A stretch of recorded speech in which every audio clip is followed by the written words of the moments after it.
இந்த மாசம் உங்க பவுண்டரி எல்லாம் உடையுது, உங்க எல்லை கோடுகள் உடைகிறது.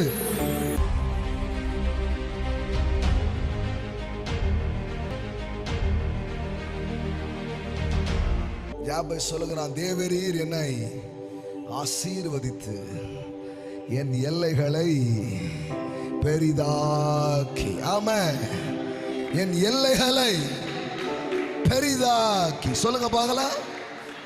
ஆமென், ஆமென். அப்பனா என்ன தெரியுமா, இந்த ரவுண்ட் இல்ல,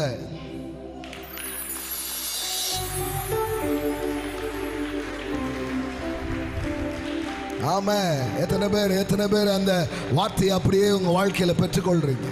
உங்கள் ஞானத்தின் எல்லைகள் விரிவடையும், தயவின் எல்லைகள் விரிவடையும்.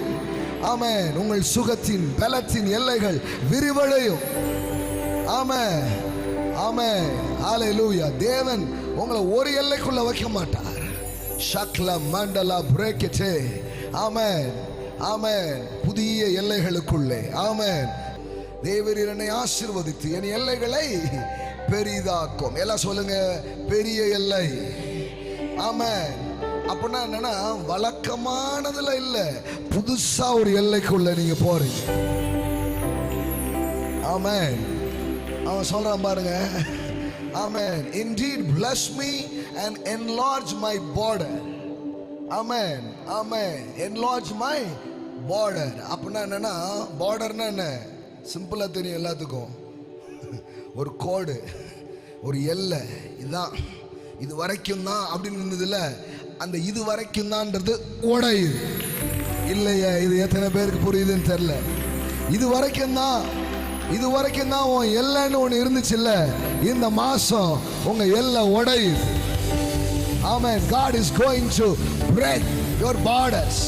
உங்கள் எல்லை கோடுகளை, உங்கள் எல்லை கோடுகளை தேவன் உடைத்து போட்டு உங்க பார்டரை அவர் அழித்து, ஆமென், சமுத்திரத்தின் ஜலம் தன் கரையை விட்டு மீறாதபடிக்கு அதற்கு எல்லையை கட்டளையிட்டு பூமியின் அஸ்திபாரங்களை நிலைப்படுத்துகையில். பாருங்க, இவ்வளவு தான் எல்லைன்னு நினைக்கிறோம்.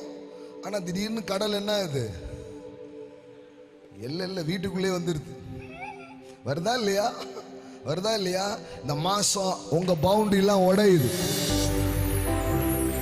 உங்க எல்லை கோடுகள் உடைகிறது. இந்த மார்ச் மாசம் நான் சொல்றேன், ஆமென், என்னெல்லாம் ஒரு எல்லையை போட்டு வச்சிருக்குதோ, எதெல்லாம் ஒரு ரவுண்ட போட்டு வச்சிருக்கிறதோ, இதுதான் உன் எல்லை, இதுதான் உன் லிமிட்ன்றாங்கல்ல. God is going to break the limits. God is going to break the limits. நான் சொல்றேன், உங்க எல்லையை உடைக்கிறார். உங்க எல்லை உடைக்கப்படுகிறது. ஆமென்.